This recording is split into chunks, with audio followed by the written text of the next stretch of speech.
Welcome to the Business Trendsetter podcast, where we talk about trends and how to use them to grow your business. My name is Manny Charan. And I'm Adam Harto. We're Spark Partners. We're here every week to give insights on all sorts of things related to business.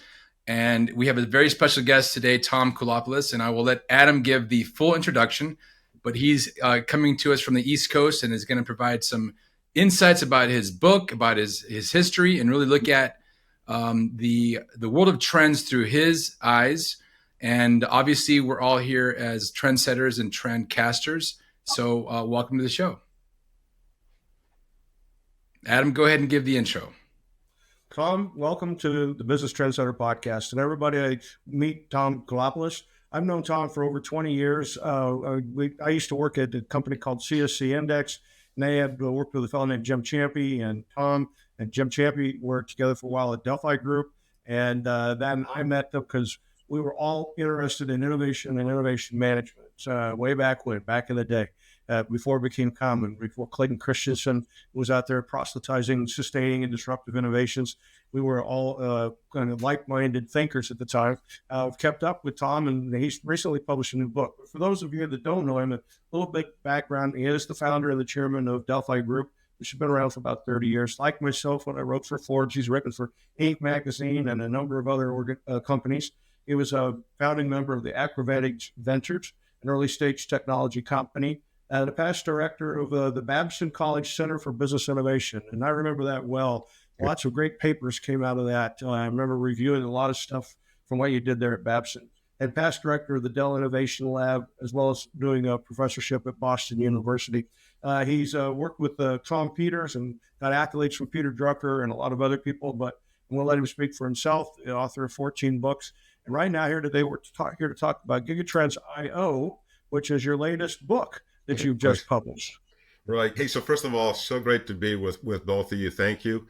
And so great to be with your audience. I know you've got a lot of hustlers, entrepreneurs that are very hungry and doing some great things. So wonderful to be part of all that. Thank you.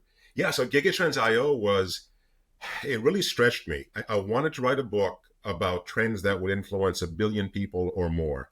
And my co-author Nathaniel and I really had to dig deep to figure out what those trends were. And we can talk about them, but look, at the end of the day, it is fascinating to me how many challenges we have to face globally, not just in the US, but globally. It's fascinating how much is going to change over the course of the next 80 years to wrap up this century. And yet, and you've seen this, Adam, Manny, I know you've seen this, we're such pessimists. You know, we always look at the gloom and the doom, the apocalyptic AI scenarios, whether we're taking sledgehammers to the looms in the 1800s or scared to death that factories are going to be run by robots and the streets will be littered with factory workers. It's always the gloom and doom that we see. And yet somehow we persevere. We make it through it and we're better for it.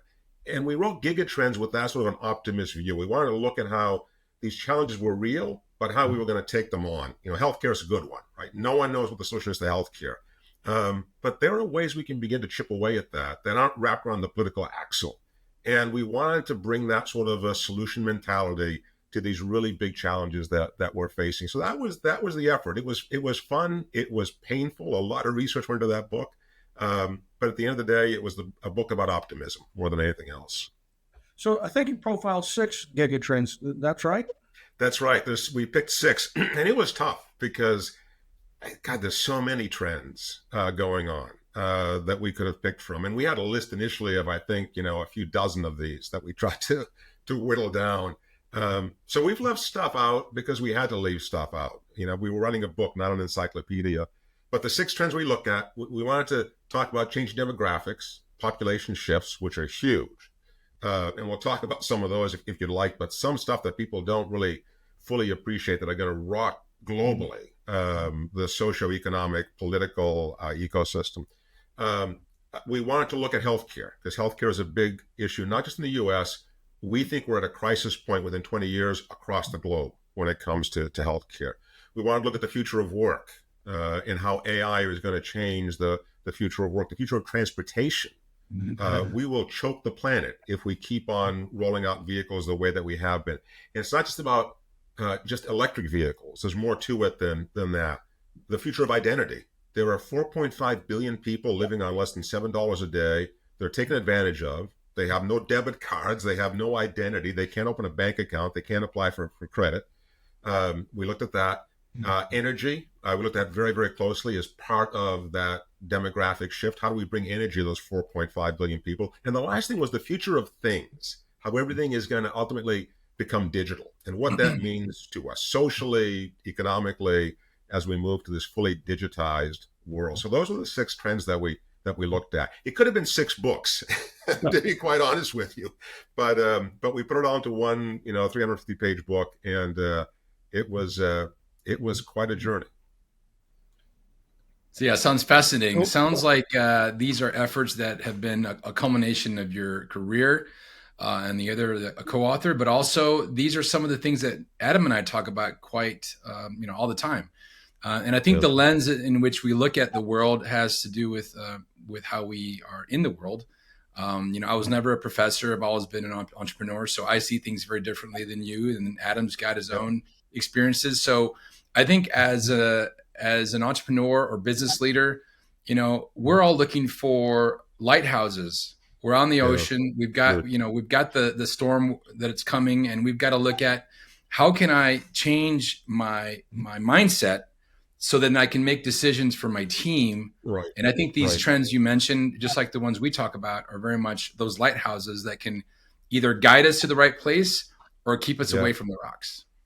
Yeah, I love that metaphor of the lighthouse. I was speaking with a good friend of mine a few days ago who's working with a variety of companies that are trying to figure out what the next 10, 20, 30 years will look like. It's tough to figure out what the next 5 years will look like, to be quite honest, right? And the conversation we had, which is triggered by your comment about the lighthouse, is, so we keep on asking what's going to change. But what if we asked a simpler question, which I think originally was one that Jeff Bezos had popularized: what won't change? And what if we use that as a lighthouse? What are the things that won't change? And one of the things that I know won't change, because on a daily basis we experience it, we're doing it right now, we're doing it with your listeners as well, is human connection. And if we look at how technology, especially from an entrepreneur standpoint, can help you to better create human connection, I think that's a critical lighthouse to use. So I'll give you an example. When I work with small companies, as a consumer, when I work with smaller companies, one of the things I love is the personal touch. They pay attention to me. They want to know who I am. And I speak to a human being. When I work with large companies, I'm anonymous. That's the problem with healthcare. I'm anonymous. I walk into an ER, they have no idea who I am. They don't know my medical history, my records. So creating a high-touch environment as an entrepreneur, focusing and investing on the humanness of your organization and how you relate to your partners and to your customers, that won't change. And the more you use technology like AI and other technologies to establish that human connection, the more competitive you will be and the better you will be at delivering whatever service or product you're delivering. I think that ends up being sort of the crucible of competition going forward, is how can you use technology to create a more human connection? Do you agree with people? There's a lot of people today that seem resentful around some of the social media like Facebook and Snapchat and those platforms. They say that they're driving us apart, that younger people don't have human connections and don't know how to make human connections, don't know how to maintain human connections because they're spending too much time living in a digital platform world. How does that bounce off you? So look, this is a perennial conversation. It's one we've been having for a long time, right? And anyone who has kids or grandkids, nieces, nephews, has an opinion on this. I wrote a book years back with another co-author of mine, Dan Kelson, called The Gen Z Effect, where we look specifically at this. So let me get simple about this. Every technology has a set of pluses and minuses. Nuclear weapons are the most devastating technology we've ever created, one could argue. And yet nuclear medicine has saved countless lives. There's always a plus and a minus. And socially, at the end of the day, all we really need to do is make sure the pluses outweigh the minuses by a certain profit margin. If that is a socially acceptable profit margin, we move forward. And that's the same for every technology ever created, whether it's the knife or the hammer or the nuclear weapon or AI or social media. To your question more specifically, I think what we lose sight of is that these generational technologies that we find disturbing, they're not just subtractive, they are also additive.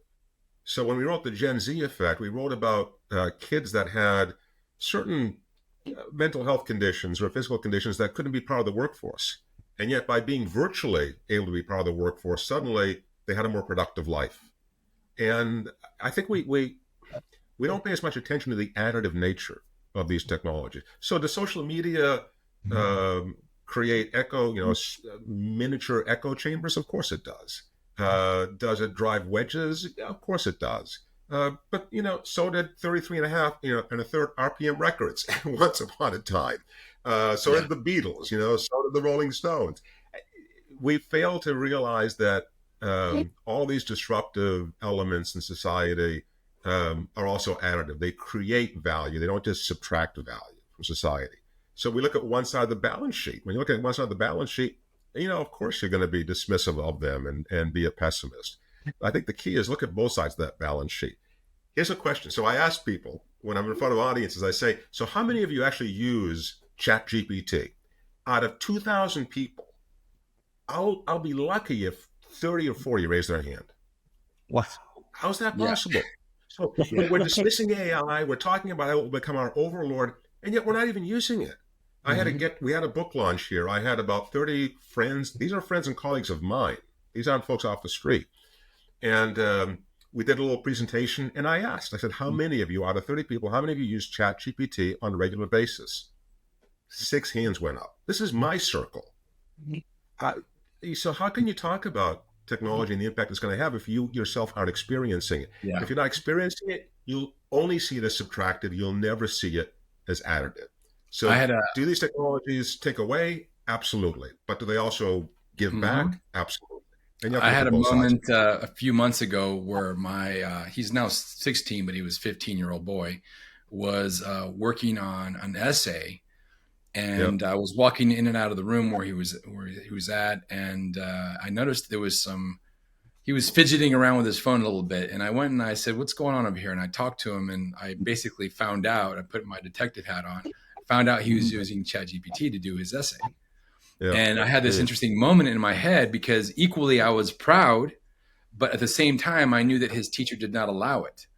And so this goes back to that institutional, that basically pushes back against change, and the teachers in the framework and the school district is saying no, but this is an oncoming wave that we can't hold back. And just like the slide rule, and just like the calculator, and just like the internet, these things are coming. Why not embrace?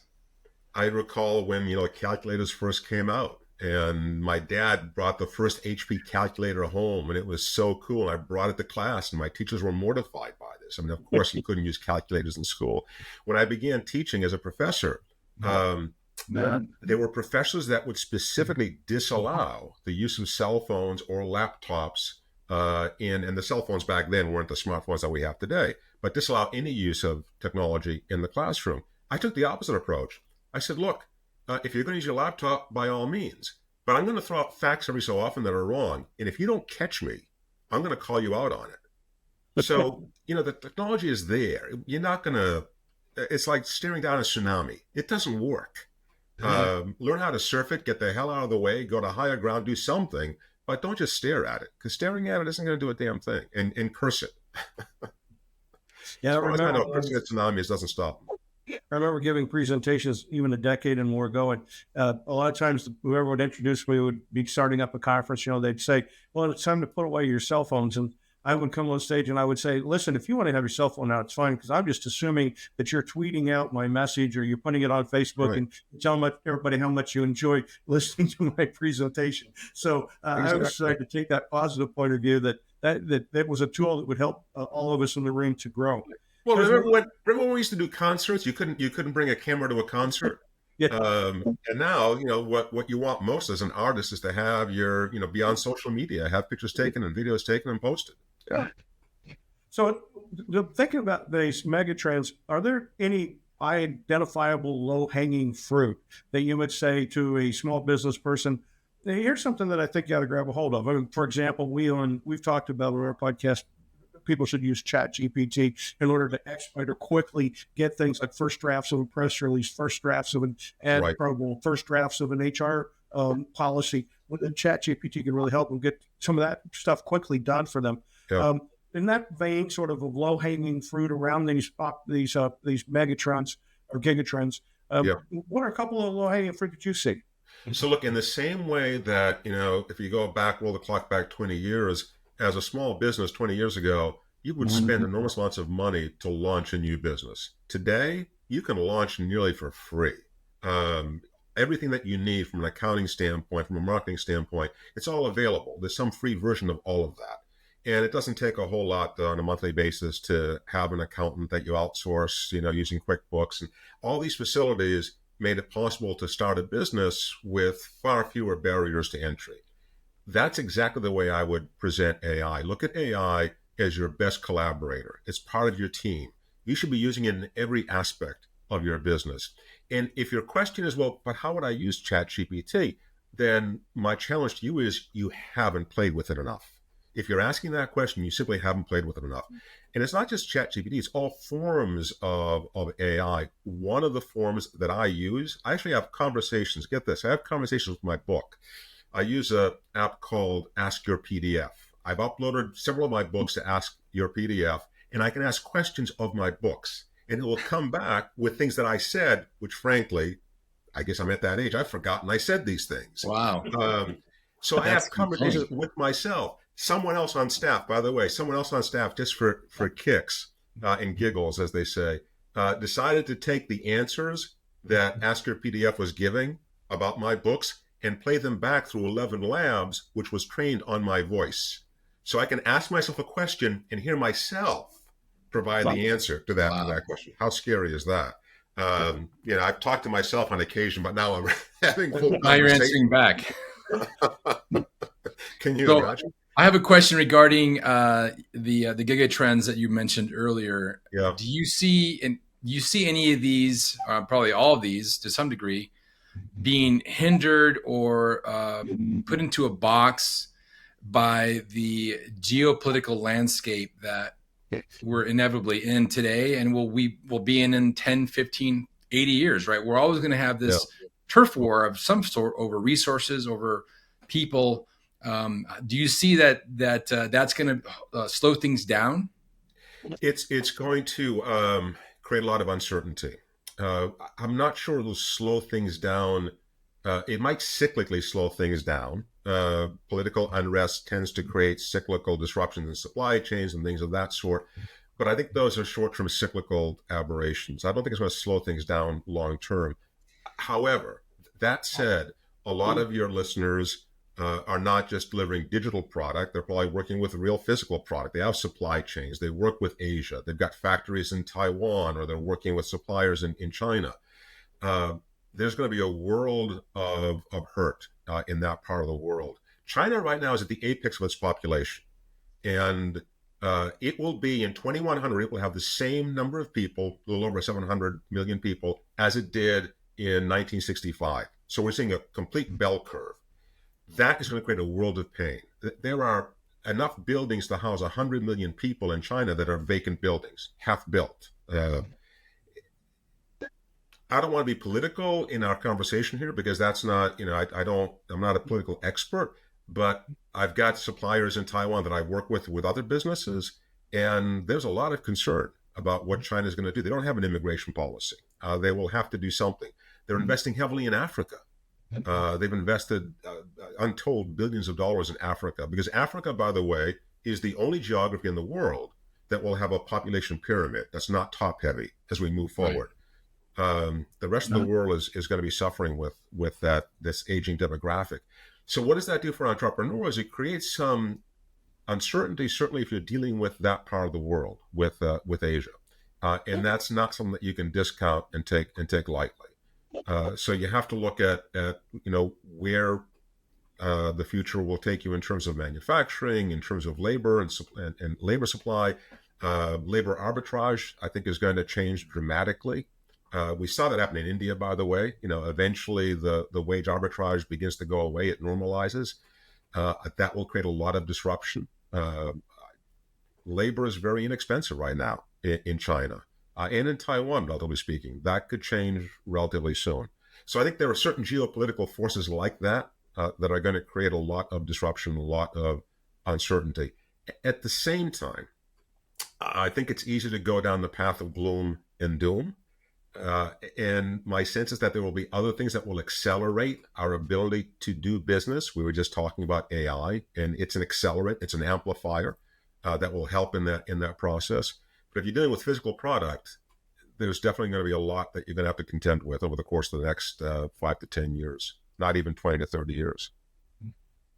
Thinking about the world of work, Manny and I talk a fair bit about the gig economy. We often really promote the gig economy to our listeners. We say being a part of the gig economy is also a very good thing. We also tell small business people that rather than the traditional method of hiring someone to do a job, using gig workers you can get the job done more efficiently, more effectively at lower cost, and without the bureaucracy and overhead and the regulations of hiring. Absolutely. When you look out in the world of work, do you see this trend that we've had of the gig economy and people working for themselves? Is that something that's of an important trend? Do you see it growing? Or why do you think the world of work is going to look in 10, 15, 20 years? So here's one of the gigatrends that is really important to understand in the context of that.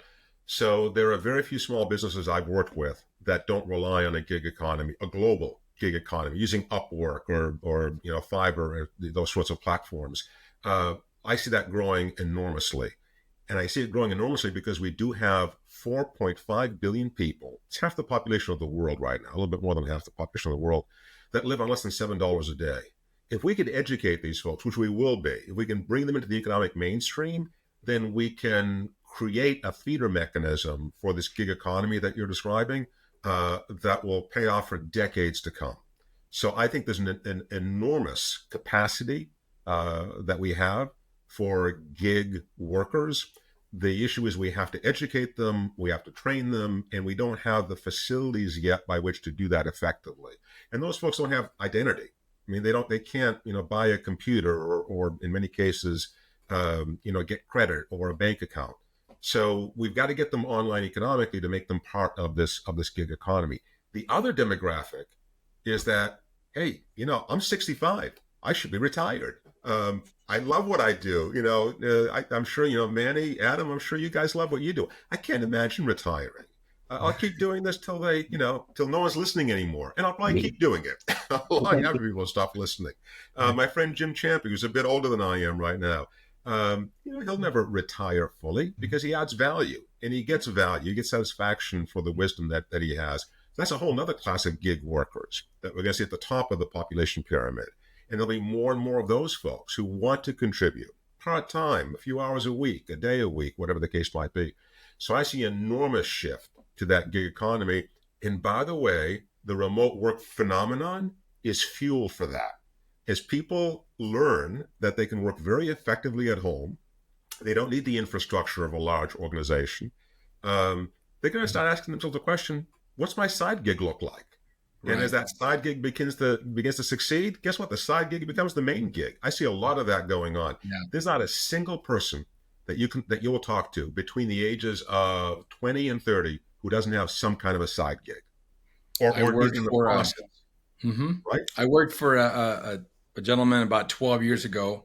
I had my own company at the time, but we actually were in business together on a project. And we did a presentation and I did my part. And then he came out and he was launching a startup. He was in his mid 70s. I think he was 76. And he stood up and he said that people that are in their 70s, late 60s, 70s and higher make the perfect startup CEOs. Right. Because number one, they probably have some source of income, right? They've got all this wisdom. They don't care what people think. They have this massive network. And really, it was very compelling. I got a lot of laughs, obviously, from a huge crowd of 20-somethings. Yeah. But it really made people think, and it kind of, in a way, made them respect him more because he was being vulnerable. But truth be told, he had a lot of value to give, and I think that that's a piece of what I'm trying to instill in my children is a certain respect for people of all ages, that they have a contribution. I know people that are late teenagers that are brilliant and have a lot to learn, and I have people that I know that are in their late 70s and still have a lot to learn. Well, I mean, being able to get rid of these antiquated notions of generational divides. I mean, we're 5 generations all working together. And again, that 2,000 person audience, if I ask that same audience, and I do this regularly, so how many of you will fully retire? Barely a hand goes up. I mean, it's mind-blowing. I mean, people do not, and that's began surprising me. I started asking the question just for my own edification. I expected half the hands in the room to go up. Not a hand goes up. I mean, we want, because we get value. We're knowledge workers. As Drucker anointed us back in the 1950s, 1959, I think is when he wrote the book. We're knowledge workers. We want to use our brains. We want to keep using them as long as we can. And we get value for that. We get satisfaction for it.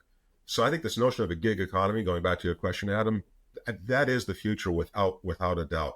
And that's going to create a lot of, look what's happened with Uber and, in California, especially where you live, and the whole notion of, are they employees? Are they not employees? What about benefits? There's a lot of turmoil we're going to go through to redefine what it means to live in a gig economy. Tax code will have to change to be more accommodating for at-home workers, which it never really has been. So yeah, it'll be disruptive. It'll create some ripples in the and tears in the fabric. But there's no doubt that that's the direction that we're going in. I look at this younger generation, and it is what they want to do. It's how they want to live. It is true that in California, the people who work as gig workers have been opposed to all of the regulations the state has tried to put in place, right, because it's a historical way of thinking about work, where you have to be part of an organization that has benefits and healthcare and that kind of a thing. And that's way out of date. It just doesn't work anymore. And in fact, turning that around again to federal policies, we tend to see, the people, the current president into his 80s, or 70s, he doesn't seem to quite understand the gig economy. Right. And then I'll go one step further, which is some of our peers. Jamie Dimon, I believe, is about 67, 68 years old, runs JP Morgan Chase, very, very vocal, saying he wants everybody in the company to come to the office every day. Manny and I think they're out of step. They don't know where the world's headed. Do you agree with Manny and I, or do you? Well, what do you see? Look at commercial real estate. One of the most amazing trends that I've recently become more aware of is that a lot of commercial real estate is now being turned into condos. So in Boston, for example, there's this huge vacancy rate that is looming. You don't see much investment in commercial real estate. What you do see is investment in residential units, and a lot of this commercial real estate is being converted into residential units. So because that's, people want to live in the city, but they don't want to work in the city, quote unquote. So I think Jamie Dimon is I don't want to say he's, stuck in the past. I think that he's trying to preserve assets. Look, assets that they have. We talk about Kodak and why Kodak went out of business, and the popular, folklore as well. They had the digital camera. They were too stupid to No, they were very smart people. They had invested in bricks and mortar. They had invested in machinery and supply chains and all this stuff for film photography. When you invest in all that stuff, it's tough to walk away from it. So I think what these folks are doing is they're trying to leverage their existing investments, but those investments are going to be turning over, very quickly from what I can tell. And by the way, these 30-somethings are going to be the ones who are making the rules in another 10 to 15 years. So I think the work that you do, the work that Adam and I do, I think is what it does for entrepreneurs and business leaders, I believe above all else, is it gives them confidence and courage. Yeah. Because you have to make those moves. The board at Kodak 40 years ago or whatever, 30 years ago, should have had the cojones to say, you know what, irrespective of what we're going to actually, this manslaughter we're going to commit with our factories and our brick and mortar, it has to be done if we want to remain relevant. And, Adam has a wonderful, albeit colorful history with Microsoft and really was very, very subjective and, looking at what they were doing. And certainly they have turned everything around during the Ballmer days, and during what they're doing now is a 180-degree shift, right? They remained relevant. They jettisoned this whole idea of we're going to focus on the operating system.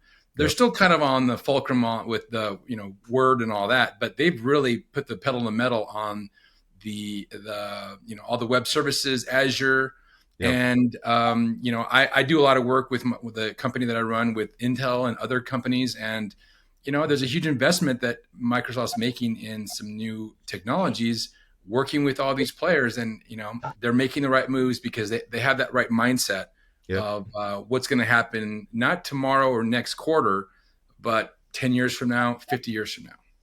And let me tell you, for those, and to your point, in terms of giving courage and confidence to entrepreneurs, it is so difficult when you're in the midst of the day to day trying to build something to see the potential and the long term value that you might be creating. Before we went on air, we were talking about my good friend David Friend, who was the CEO and founder of Carbonite, is now the CEO and co-founder of Wasabi. Wasabi began with nothing, competing against Amazon. And they are today a 500 plus person company. They're a unicorn. They've got a market valuation well over $1 billion, still private. This can be done. And what I see, which is consistent in entrepreneurs who make that leap, and I don't want to say there's a formula here because there isn't, but what I see, which is always consistent, is they have a vision for the future, which is simple, straightforward, and explainable. They know where they're going. They're not quite sure how they're going to get there, but they know where they're going. And that confidence from a leadership standpoint is so critical to building the team that you need to be inspired to follow that vision. It was Drucker who said the difference between managers and leaders is that managers do something right and leaders do the right thing. People are looking to you, if you're an entrepreneur, to tell them what the right thing is. We want that. We want that sort of leadership. So setting a vision, being clear about it, being simple about it, but being grandiose about it, really putting it out there is so important, I think, to that courageous journey that every entrepreneur is embarking on. It's tough to do when you're mired in the day to day, but that's the role of the entrepreneur, is to create that vision and get others to believe in it as well. If we go back in time, the industrial era was all around make more stuff, make it cheaper, more, better, faster, Right. cheaper. Yep. And that got to where we talked about economies of scale, and ended Right. up with the BCG growth share matrix, and then we come out with competitive strategy. Yep. And in competitive strategy, we talk about creating entry barriers so that you can, with economies of scale and manufacturing, sort of reach that pinnacle of operational excellence, which got drummed into everyone's head in the Yep. 80s and 90s, be operationally excellent. I see you've been writing lately about, instead of thinking of economies of scale, which is the industrial way, think about economies of scope, and that Yeah. entrepreneurs will benefit from economies of scope. Can you enlighten us a little bit there? Yeah, so thank you for asking that question and bringing that up. And no one knows better that journey of the industrial model than you do, because we've talked about this, you and I have talked about this, and how much of an impediment it is to things like innovation, right? That industrial era model. But you're right, it was all about creating more stuff, and economies of scale were the way to create more stuff cheaper, faster, better, and get it to more people. That's how consumerism was born and created, right? From the Model T and the assembly line to where we are today. Look, economies of scope are very simple. At their core, economies of scope are built on partnership, frictionless partnership. And the beauty of being an entrepreneur is you can focus on your core competency. What do you do best? And then get others to do what they do best. And rather than vertically integrate all of that into an economy of scale, everyone does what they're best at. And that's how you create an economy of scope. What stitches all that together, and the reason you couldn't have done that in the past, is that you need technology. To share information, data, to remove the friction between those partners, whether it be a supply chain and physical goods, or whether it be ideas floating back and forth. It is technology ultimately that gives us the ability to create these economies of scale. And through those economies of scale, you can compete very effectively with those economies of scope. You can compete very effectively with these economies of scale, these very large economies of scale. That is such a simple premise, but it's so central to how you build a business today. If you're an entrepreneur, you build it entirely around economies of scope. And what I tell entrepreneurs when we have these conversations is, every time you say to yourself, boy, but I could do it better, faster, are you really doing what you should be doing, better, faster? Or are you just doing it because you can do it better, faster? There's a huge difference. My core competency is focusing on one thing and doing it exceptionally well. I may be able to do this and that kind of well, but is that core to what I'm doing, to how I'm creating value? And the answer usually is no. let someone else do the marketing, let someone else do the Facebook ads, let someone else do the video and the photography. As an entrepreneur, we're always tempted to do it all. And at some early stage, you kind of have to. But as quickly as you can, stop doing it all. And when you look back on the stuff you did, you will look back and say, God, that was so awful. I mean, I didn't realize how bad that was. An economy of scope is coming to that realization earlier rather than later, and using that as powerful leverage to compete against those economies of scale. My career stemmed from, so I'm an engineer by education, and I was a true engineer for about a year and a half and realized that it wasn't my thing. So I shifted into the sales and marketing world, and that's kind of how I built the center part of my career. And then later on, I started, starting and growing companies. And I remember as a rank and file sales guy, there was always this decree from above of you need to sell more stuff. Yeah. And there was always this gong that was played constantly about selling more. And of course, as a sales guy, you're just trying to figure out how to make it all happen. You're reaching out to your customers, you're playing the game. And the realization for me that hit me like a ton of bricks when I was closing down one of my businesses a number of years ago was that it really has to do with the market. If you have something that no one wants to buy, no amount of sales force, energy, whatever is going to sell it.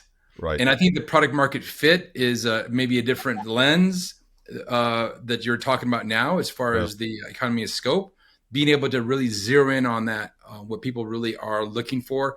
And that, of course, is the light of innovation, right? Being able to produce products and services that people want to buy in better and better ways. And that, rather than the size of the pie, make that pie narrower but tastier. I love that. Narrower and tastier is a great metaphor. The other thing too is don't be afraid to pivot. I've yet to see a successful business go from startup to any significant scale and not have numerous pivots. And the pivot is basically don't be afraid to change your idea when the market tells you it needs to be changed. Because entrepreneurs get so stuck on their view of what the product or the service should be that they begin to ignore obvious red flags and market signals. The pivot is essential. None of us are bright enough, not smart enough, brilliant enough to know from the get-go exactly what that product or service will look like. And if you're listening, and if you're humble enough to pay attention, that pivot will come to you. No one does it without a pivot. It just doesn't happen. No one's that smart to be able to predict the future that well and not have to pivot.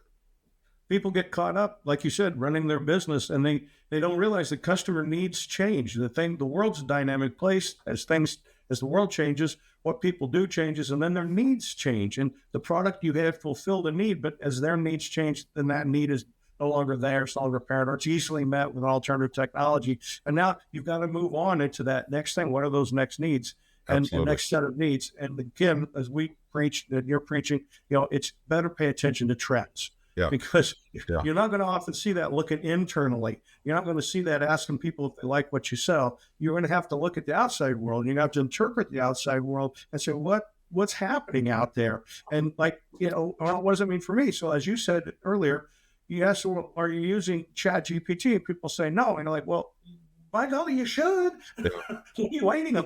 Right. Well, I think, the what are you waiting on is interesting when it comes to AI, because I think people don't realize how rich the ecosystem is today, how much there is to choose from in terms of tools and apps. And they also don't realize how fast, nothing has moved this fast. I mean, you and I have lived through the .com stuff, and nothing has moved this fast that's real. We've seen stuff move fast that was smoke and mirrors, but this stuff is real. And when you begin to use it, you start to realize the potential of it. But you can't think that without actually applying it. So my advice is use it. Get in there, roll up your sleeves, dedicate an hour, 2 hours a week to doing nothing but exploring AI. And by doing that, you will most definitely invest in areas of your business that will benefit from it. There's just no doubt in my mind. That's a really good thing to say. Now, let me ask kind of a random question. Do you have a favorite company or organization that you see is really embracing your GIGATRENDS and the other things we talk about? Is there a company or a person? Is there something you can point to and say they're doing it right? Yeah. Yep. And maybe even on the other side, if you have another one that say they're doing it wrong. Yeah. Well, I'll tell you who's doing it right, Amazon.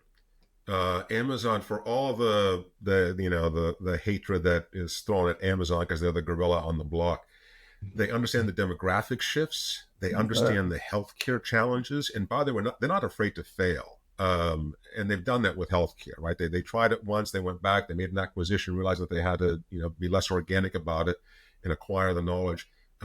They get that. They understand the future of things and the digitalization of things. They understand this notion of behavioral data and understanding your customer in ways that you can predict what they're going to do, what we call prelytics, right? Being able to predict what's going to happen next, not just analytics, but predicting the future analytics that you're going to base actions on. Transportation is probably the one place where they're not playing at this point. I have no insight that they will be playing in that space, but they certainly have done a good job in terms of delivery with taking over that transportation piece, and through drones and other technology, they might incorporate that into their model. But they're doing so much right, and a lot of it, I think, comes down to the fact that they're going for the long play. They've always been. I mean, the culture of the place is going for the long play. They're excellent at operations. They execute really well. But talk about not being afraid to pivot. AWS was a pivot. It had nothing to do with the original mission of Amazon. Pure pivot. And it defines an entire market space. I mean, the cloud exists in many ways because of what Amazon did. Our use of the cloud anyway. So I think they are a shining model of how this is being done exceptionally well. In terms of who's not doing it well, I didn't make a list of the folks that are dropping the ball, but when it comes to healthcare, when you look at economies of scale and economies of scope, the worst thing in healthcare are these mega mergers where the community hospitals are being bought up by these large hospitals. I'm not going to point fingers here because it's happening across the country. The problem is that through economies of scale, you actually have greater leverage over the payers, the insurance companies, and you actually can now charge more for the same services and get considerably worse outcomes, which doesn't make any sense. An economy of scale should be more efficient, should be more cost effective, and yet that's not what we see in healthcare at all. So I think that move, in my mind, it's vertically integrated. It's not an economy of scope. It costs the consumer more. It costs our economy more. It's not the way to go. And we're losing community hospitals literally, at the rate of one a day. Just we can't continue this trajectory. So that concerns me a great deal. As an industry, I think healthcare is very much going in the wrong direction. And with an aging population and a growing need for healthcare services, Right. and restraint on the number of immigrants that we allow into the country, Right. if you fix that problem, there's going to be, that we could see long lines of people waiting to get in for healthcare services. Sometimes people dying while waiting in line. Absolutely. It's happening. It's happening already. I know when people say to me, what will, 20 years from now, what will healthcare look like if we don't do something drastic and deliberate? My answer is, remember the pandemic?